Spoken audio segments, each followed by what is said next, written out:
আজকে ছিল ওর উইক অফের দিন। আর উইক অফের দিন মানেই আমরা সন্ধ্যাবেলা কোথাও না কোথাও খেতে যাব। শীতকালে তো আমার ভীষণ মোমোর ক্রেভিংস হয়, আশা করছি সবারই হয়। তো সেই ক্রেভিংস নিয়ে অনেক খাবার খাওয়ার আশাতে আমরা চলে গেলাম আজকে আবার মোমো ম্যাজিক ক্যাফেতে। এই ক্যাফেটা আমি লং ভিডিওতে আগেও দেখিয়েছি, আর এই ক্যাফেটাতে যা খাবার দেয়, উফ! আর বললাম না, থাক।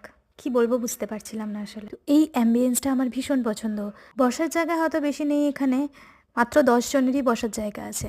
কিন্তু এখানের ভেতরের অ্যাম্বিয়েন্সটা যা তৈরি করেছে, মানে এসে তোমরা বসে আরামসে 1.5 ঘন্টা 2 ঘন্টা কাটিয়ে খেয়ে যেতে পারবে। বিয়ের আগে না আমরা অনেক ক্যাফে গেছি, আর সব জায়গাতে আমরা চেষ্টা করেছি যে বাজেটের মধ্যে কি পাওয়া যায়, কমের মধ্যে কি পাওয়া যায়, 200-300 টাকার মধ্যে দুজনের কিভাবে পেট ভরানো যায়।